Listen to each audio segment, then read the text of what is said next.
विद्यार्थी मित्रांनो, गणित भाग 1 प्रकरण 2 वर्ग समीकरण याच्यामधून परीक्षेला नेहमी येणारा प्रश्न आहे, सूत्राचा वापर करून वर्ग समीकरणे सोडवा. हा प्रत्येक बोर्डाच्या परीक्षेला हा प्रश्न असतो. ठीक आहे. आणि या एकाच प्रश्नामध्ये आपल्याला 1 गुणांचा प्रश्न, 2 गुणांचा प्रश्न आणि 3 गुणांचा प्रश्न मिळतो. त्यामुळे आज आपण शिकणार आहोत सूत्राचा वापर करून वर्ग समीकरण सोडवणे. ठीक आहे. बघा, समीकरण मी समोर मांडलेलं आहे. 5x चा वर्ग अधिक 13x अधिक 8 बरोबर 0. हे गणित परीक्षेला नोव्हेंबर 2020 मध्ये आणि जुलै 2023 मध्ये आलेलं आहे. आता बघूया हे करायचं कसं. बघा, सोपं आहे. 5x चा वर्ग अधिक 13x अधिक 8 बरोबर 0. आधी आपण हे आहे तसं लिहून घेऊया. 5x चा वर्ग अधिक 13x अधिक 8 बरोबर 0. आता इथे बघूया आपण की समीकरण हे सामान्य रूपामध्ये आहे का. पहिलं वर्गाचं पद, त्यानंतर चलाचं पद, त्यानंतर संख्या, त्यानंतर बरोबर चिन्ह आणि शेवटी 0. जर या प्रकारे असेल समीकरण तर समजायचं की हे समीकरण सामान्य रूपामध्ये आहे. तर सामान्य स्वरूप आपण बघितलं, सामान्य स्वरूप आहे. तर आता जर सामान्य स्वरूप असेल तर वर्गाचं पद जे आहे याच्या सहगुणकाला आपण a म्हणतो. म्हणजे वर्गाच्या पदासोबत जी संख्या आहे ती a आहे. चलाचं पद जे आहे याच्या सहगुणकाला आपण b म्हणतो. म्हणजे b आपला 13 आला आणि फक्त संख्या जी आहे ती c आहे. तर आपल्याला a, b आणि c च्या किमती मिळाल्या. ठीक आहे. जर परीक्षेला फक्त एवढंच विचारलं abc च्या किमती तर हे गणित 1 मार्काचं होते. आता याच्या पुढची स्टेप आपण बघूया. आपल्याला काढायची विवेचकाची किंमत b वर्ग वजा 4ac ची आपल्याला किंमत काढून घ्यायची. abc आपण काढलं, मग नेक्स्ट स्टेप आपली काय असेल, b वर्ग वजा 4c ची किंमत काढणं. बघा, सोपं आहे. आपला b किती आहे, 13, म्हणजे 13 चा वर्ग वजा 4 गुणिले a ची किंमत किती आहे, 5 आणि c ची किंमत किती आहे, 8. आपण यानुसार किमती भरून घेतल्या. 13 चा वर्ग 169 वजा 8 पंचे 40 आणि 40 चोक किंवा 5 चोक 20 आणि 8 दुने 16 म्हणजे 160 आपला गुणाकार येईल. आता हे वजा केलं तर आपल्याला काय मिळतंय, 9 मिळत आहेत. म्हणजेच b वर्ग वजा 4ac ची किंमत मिळते 9. समीकरण 1 देऊया. आता एवढंच गणित जर परीक्षेला विचारलं की विवेचकाची किंमत काढा तर ती येते 2 मार्काला. बघा, इथून इथपर्यंत जर केलं तर 2 मार्काला ते गणित येतं परीक्षेला. सेपरेटली ते गणित परीक्षेला येतं. ठीक आहे. आपण सूत्रपत्रे सोडवतो.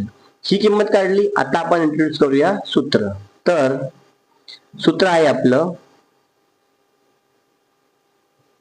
चल जो आहे x आहे, म्हणजे x बरोबर वजा b अधिक वजा वर्गमुळात b वर्ग वजा 4ac छेद 2a. हे आपलं सूत्र आहे. ठीक आहे. याच्यामध्ये आपण काढलेल्या किमती भरूया आणि बघूया आपलं प्रॉपर आन्सर काय येतंय. तर बरोबर वजा b आपला काय होता, 13, म्हणजे वजा 13 अधिक वजा वर्गमुळात b वर्ग वजा 4 ची किंमत म्हणजे विवेचकाची किंमत आपण आधीच काढली ती 9 आहे, 9 छेद 2 गुणिले a आपला किती होता, 5. आणि म्हणून नेक्स्ट स्टेपला वजा 13 अधिक वजा वर्गमुळात 9. मग 9 कुणाचा वर्ग आहे, 3 चा. मग 9चं वर्गमूळ किती, 3, 5 दुने 10. आणि म्हणून आता इथे अधिक वजा आपण सेपरेट करूया. आपलं गणित झालं x बरोबर वजा 13 अधिक 3 छेद 10 किंवा x बरोबर वजा 13 वजा 3 छेद 10. नेक्स्ट स्टेप, x बरोबर वजा 13 अधिक 3 म्हणजे 13 तून 3 गेले राहिले 10. मोठ्या संख्येचं चिन्ह वजा म्हणजे वजा 10 छेद 10 किंवा x बरोबर इथे चिन्ह समान आहेत म्हणजे वजा 13 वजा 3 म्हणजे वजा 16 छेद 10. आता भाग लावूया. 10 10 कॅन्सल झाले म्हणजे 1 उरलं. x बरोबर वजा 1 किंवा 16 आणि 10 बेच्या पाड्यामध्ये येतात. 2 पंचे 10 आणि 2 अठी 16 म्हणजे आपलं x किती आला, वजा 8 छेद 5. म्हणजे आपलं उत्तर काय आलं, वजा 1 आणि वजा 8 छेद 5. अशा प्रकारे हे इथपर्यंत पूर्ण परीक्षेला विचारलं तर हे 3 मार्काला विचारतात.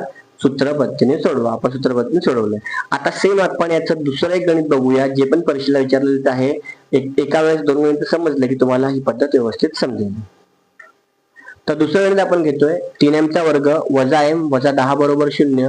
हे मार्च 2024 ला आलेलं आहे. जर तुम्ही अपेक्षित मधून अभ्यास करत असाल तर त्यामध्ये जितके गणित दिलेत सूत्रपद्धतीचे ते परीक्षेला आलेले गणित आहेत. यावरून सिद्ध होते की परीक्षेला एक गणित याचं असतंच. ठीक आहे, आपण आपलं गणित करूया.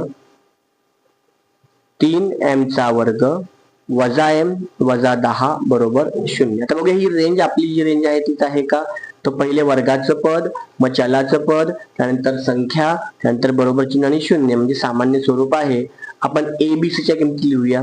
A बरोबर वर्गाच्या पदाचा सहगुणक 3, B बरोबर चलाच्या पदाचा सहगुणक, इथे सहगुणक म्हणजे संख्या नाहीये म्हणजे तो 1 आहे, आणि C बरोबर आपली जी संख्या आहे ती 10. ठीक आहे, हे काढले. आता आपण विवेचकाची किंमत काढूया. ती काय असणार आहे आपली?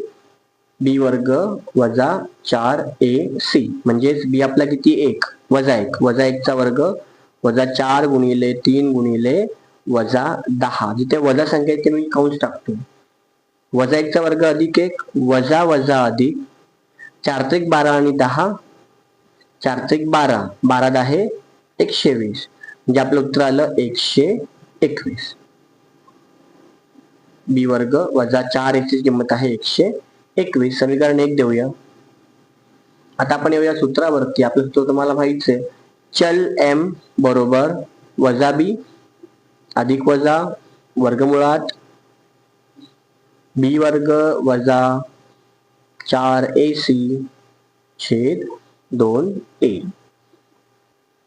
यात किंमत ठेवूया आपण. मग आपला वजा b आपला वजा 1 होता त्यामुळे वजा 1 अधिक वजा ही किंमत आली आपली 121 छेद 2 गुणिले a आपला 3 आहे. बघा मग वजा वजा काय होईल? अधिक म्हणजे 1 अधिक वजा 121 मला वाटतं 11चा वर्ग आहे त्यामुळे तो बाहेर पडला की 11 होईल छेद 3 दुने 6 बरोबर m.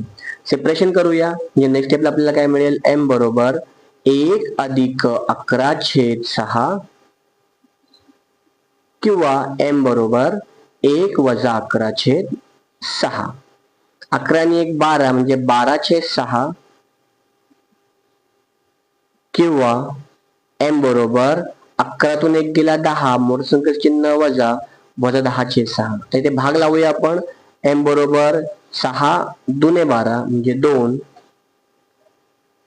किंवा m बरोबर ते बघा दोन्ही संख्या बेच्या पाड्यामध्ये आहेत. 2 6 2 5 10 म्हणजे वजा 5/3. आपलं उत्तर आलेलं आहे 2 आणि वजा 5/3. बघा आपण दोन गणित सोडवले आणि एकदम सोपी पद्धत आहे. आणि या एकाच गणितामध्ये एक गुणांचा प्रश्न पण येतो एबीसीच्या किमती काढण्यासाठी, 2 गुणांचा प्रश्न पण येतो बी वर्ग वजा 4ac ची किंमत काढण्यासाठी, आणि 3 गुणांचा प्रश्न हा पूर्ण 3 गुणांचा प्रश्न आहे. तुम्हाला याची चांगली प्रॅक्टिस केली तर हे 3 मार्क किंवा जास्तीत जास्त 5 ते 6 आणि कमीत कमी 3 मार्क तुम्हाला इथे मिळणार. त्यानंतर तुम्ही जरूर प्रॅक्टिस करा आणि आवडल्यास व्हिडिओ तुम्ही लाईक करा.